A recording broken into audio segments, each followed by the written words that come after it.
Zdaj se opažam, da danes je precej popularno biti v odprti zvezi. Tisti, ki to zagovarjajo, pravijo, da gre za to, da daješ drugemu svobodo, da je to ljubezen. Zdaj, moj pomislek ob tem je, a gre res za dajanje svobode in brezpogojno ljubezen ali zgolj za strah pred bližino, pred intimo, ker si imel slabe izkušnje v otroštvu z odnosi, ki si jih opazoval in potem zdaj pod pretvezo želje po svobodi se ne upaš povsem vezati. Kaj bi ti rekel na to? Ja, bolj bi se strinjal s tem drugim. Sploh se to pogosto zgodi pri ljudeh, ki izhajajo ki izvirajo iz družin, kjer dejansko starši niso hoteli biti skupaj. Ali pa so bili v zvezi samo ali pa predvsem zaradi pritiska okolja, da morajo biti z nekom v zvezi.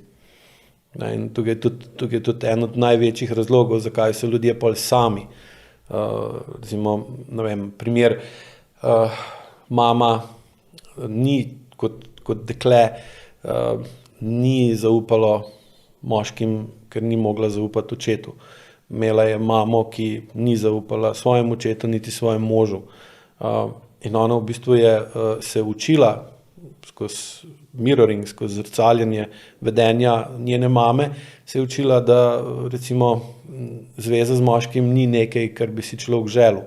Ampak je recimo 50 let nazaj ali pa še 40 let nazaj je bil pritisk okolja, sploh v manjših mestih ali pa na deželi, takšen, da če si bil star, ne vem, 25 ali pa 30 let, pa nisi bil poročen, ali pa da nisi bil vsaj na koruzi z nekom, pa da nisi imel otroka, so te že čuden gledali, so te že ogovarjali in ta čudni pogledi ogovarjanja, spraševanja stare mame, a si že s kom, daj bojo kaj vnuki, pa take stvari. To je kaj? To je pritisk okolja, ki nekoga potem zaradi zunanjega pritiska porine v neko zvezo z nekim drugim, ki ga je pa tudi pritiskalo okolje na drugi strani. Se pravi, tak par je skupaj ne zaradi tega, ker se privlači, ampak zaradi tega, ker jo stiskajo v neko zvezo. Se pravi, na nek način rečemo, da so to bile bolj sodobne, dogovorjene zveze. Včasih so rekli, vedno morate biti skupaj, pa pika, pa so rekli pa, zakaj še nisi z nekom. In je pa seveda ta pritisk bil. In je pa recimo ta ženska bila v zvezi z moškim, nista bila pa dovolj čustveno zrela, da bi imela recimo zdrav odnos, v katerem bi on se vedel odgovorno, ona bi mu zaupala in bi imela v bistvu porihtane stvari, kdo kaj v primarno dela. In bi pa tudi otrok, ki nastane v taki družini, dobil praktičen prikaz, kako se dva odrasla človeka nasprotnega spola vedeta za to, da ustvarjata neko okolje, ki je dovolj varno in urejeno, ampak tak otrok pa dobi v bistvu od staršev občutek, da kaj jaz delam s tem človekom, zakaj sem z njim, zakaj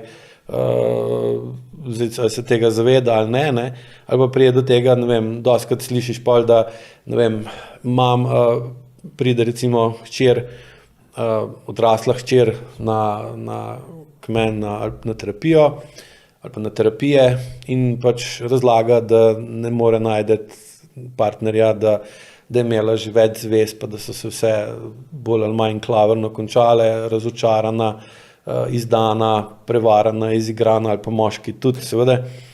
In pa, ko jo vprašaš malo, kako pa kaj vaša mati je imela, kakaj je bila pa ona, preka ja, ona je bila sicer poročena, ampak so se, ko sem bila stara 5 let, sta se ločila in potem sta ločitev bila relativno taka grda in pol očeta sem videla enkrat na mesec ali pa še to ne.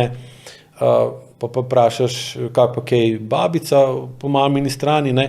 Ja, ona je pa še zdaj poročena z dedkom, recimo, da je še živa, ampak kar naprej govori čez tega človeka, da je tak, pa da je onak, pa da je rekla, prav vidiš, da ga ne prenaša, ampak sta pa še skupaj. Pa vprašaš, zakaj pa mislite, da sta še skupaj? Ja, kaj pa ne, prav reče, kaj pa ne naredi ta druga, ne. In pa lahko vidiš to stopnjevanje, kako je babica dejansko bila poročena, pa najraj ne bi bila, ampak ni šla ni šla stran od moža, ker je tudi okolje ni pustilo. Kaj boš pa, ko pa ne ženska sama živi, koliko naj sama včasih, ker ni bilo služb pa tega, so bile odvisne od moškega. Hkrati so bile pa nemočne zaradi moškega, moški je znal to seveda zelo lepo ali pa v bistvu grdo zlorabiti, ne. In pride pa do tega, da je pa ona ostala v zakonu. V tem zakonu se je rodila pa recimo druga, svojo hči, ki je to čutila, ampak je pa že živela v bolj, recimo, liberalnem okolju, ki ni bilo več toliko nenaklonjeno, da je ženska samska, ne, ali pa da je samohranilka. Hkrati so pa tudi bili razvijani mehanizmi, kako da je ženska tudi, če je sama živi, lahko dovolj zasluži s svojim delom ali pa s pomočjo družbe in tako naprej, da je lahko, da ne rabi biti poročena, če hoče, da bo otrok preživel. Njena hčer, ki živi pa v sedanjem času, je pa seveda še lažje sama, ker je pač vedno bolj normalno, da pač ni nič kaj takega, če se ločiš. Ne? In ne bom pozabil, ko sem bil v Angliji 2014 ali 2015, je bil tam pač, eno mesto je bilo manjše, in se sprehajaš in vidiš pač odvetniško pisarno in je pisal akcija ločitve po, ne vem, mislim, da je bilo 999 funtov, da si dal za ločitveni postopek, ne, in gledaš to, pa si misliš, wow, ne. In tukaj je ta problem pol, da ker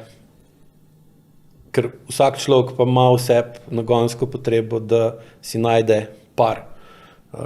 Iz enostavnega razloga, ker je pač moški strukturno in funkcijsko takšen, ženska pa drugačna, nista zdaj čisto drugačna, sta pa zadosti drugačna, da sta najbolj učinkovita, če živita skupaj v kvalitetni ali pa v zvezi, kjer je on odgovoren, pa jo spoštuje, ona mu pa zaupa, pa ga spoštuje, in taka zveza je najbolj učinkovita za oba.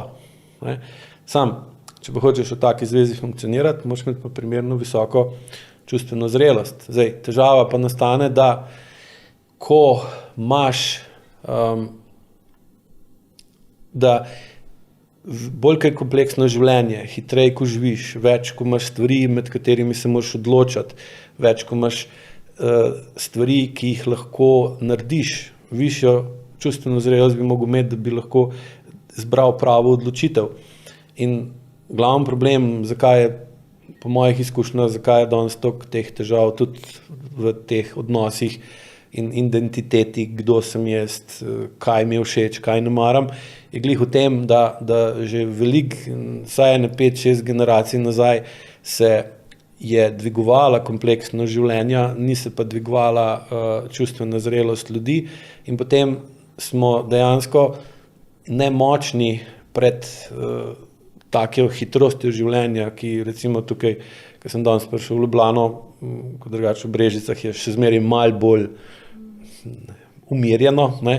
In ko tukaj sediš pa opazuješ ljudi, ki grejo mimo tebe, dejansko vidiš, da so v večini primerov, lahko bi rekel, skoraj brez glavo, šibajo nekam, se jim budi, in prav vidiš jim na obrazih, koliko so zaskrbljeni, ali bojo vse uspeli narediti, kar imajo v planu ali pa morajo imeti v planu danes, in tudi tukaj vidiš pol dejansko kronično nemoč, ker tekmujejo s časom.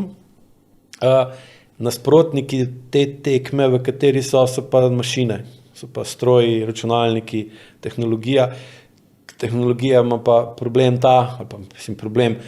hitrost delovanja tehnologije lahko dvigujemo, in to, če gledate Moorov zakon, uspešno dvigujemo v zelo velike višave.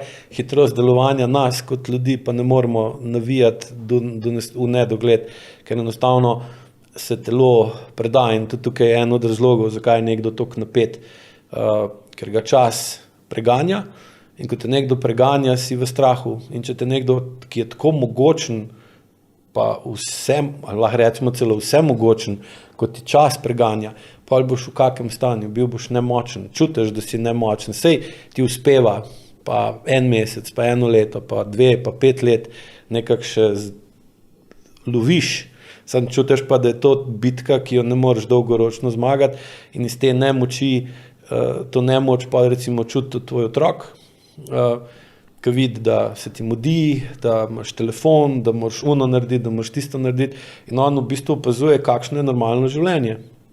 Seveda, ko pa on odraste, živi pa še v bolj tehnološko naprednem okolju, ki je še hitrejše. In imate gliza je bila, mislim, da v torek na Ljubljana, drugi je bila ena ful dobra dokumentarna oddaja v imenu napredka. Če si lahko jo poiščete v arhivu in kaže, kako je prišlo do začetka industrijske revolucije v začetku 19. stoletja, ko so ugotovili, da izginjajo gozdovi v Evropi in da če bojo tako sekali les, ko so ga do takrat, to je bilo leta 1800, že 200 let nazaj, da že takrat so ugotavljali, da prihaja do klimatskih sprememb in pa so predlagali, da bi se prestavili na premog. In takrat so pa začeli premog izkopavati na veliko in s tem je začela pa industrijska revolucija. In ko gledate, kaj se pa dogajalo okrog prve svetovne vojne, pa druge svetovne vojne, pa vidite, koliko smo v zadnjih 200 letih pospešili tempo življenja, čustveno zrelost, sploh podzavestno čustveno zrelost, pa nismo dvignili niti približno na tako raven, koliko smo dvignili hitrost življenja. In bolj take zveze, ki so svobodne, so manj kompleksne. In to je tako, kot pa, če gledate, kakšne so imeli recimo prijateljske odnose naši stari starši z ljudmi, ali pa ono od Šifrerja, ko poje, da si je za prijatelje treba čas vzeti. In pa vidite, da ker nimamo časa, ali pa naš čas vedno bolj preganja, imamo vedno bolj plitke odnose z vsemi. Najprej s sabo, to je tudi recimo to, kar se na programih učite, senzorno-motorna amnezija, pa senzorno-motorna odtujitev je v bistvu kaj? Da imaš bolj plitek odnos do sebe, da ne čutiš sebe bolj v globino, ker bolj, ko greš v globino, več časa porabiš za to. In pa, ko v globini najdeš neko stanje, neko travmo, nekaj neprijetnega, ti še več časa porabi in pa imaš občutek, da že tako nič ne moreš narediti, nimaš časa za nič, pa valjda, da ne boš hotel imeti s svojim telesom bolj globok odnos. In pa seveda ne moreš imeti tudi bolj globok odnos z nobeno drugo osebo, niti s svojim otrokom ne, niti s partnerjem ne, in ker nimaš časa pa čustvene zrelosti za bolj globok odnos, ti seveda bolj ustreza, da imaš ali odprto zvezo, ali pa da si sam, ali pa da si v odnosu ali živalmi, ali pa z stvarmi, si odvisen od računalnika, imaš bolj globok odnos z avtom, kot pa z neko drugo živo osebo, ker seveda imeti bolj globok odnos z avtom, pa avto oboževati, pa ga glancati, pa to je lažje, ker avto nima čustev. Lažje imeti bolj globok odnos recimo z neko živaljo, ki ima več čustev kot avto, nima pa toliko čustev kot človek. In zdaj, če si v stiski s časom, je kaj osnovna stvar? Poenostavljaš tisto, kar se veš pri svojem delu, ko vidiš, da če ti nekdo reče, imaš 10 minut, da napišeš nek globok odstavek. Ne moram. In pa zaradi pomanjkanja časa greš v poenostavljanje in greš v bolj plitko obdelavo. Tudi enkrat sem videl ful dobro reklamo, par let nazaj, ko so dali otrokom v razredu, so dali papir, pa svinčnik, pa uro, eno navadno uro so dali tam na kateder, pa so jim rekli, dajte to uro narisati s čim več domišljije, uporabite svojo domišljijo in vam damo 10 minut časa. In so pa imeli otroci 10 minut časa in so pa risali uro. In so pa dali zmaje gor, pa delfine, pa mavrice, pa rosce, pač odvisno od vsakega posameznika. In pa so oddali te risbe in so bile risbe take, več je bilo vsebine. Pa so jim pa rekli, ok, zdaj pa isto stvar naredite, pa imate 1 minuto časa. In pa so pa pač otrok je v tisti eni minuti na hitro nekaj narisal in pa so slike primerjali, kak je bila slika narejena, ki je imel otrok 10 minut časa pa minuto časa. Ne vem, kam mislite, da je bilo.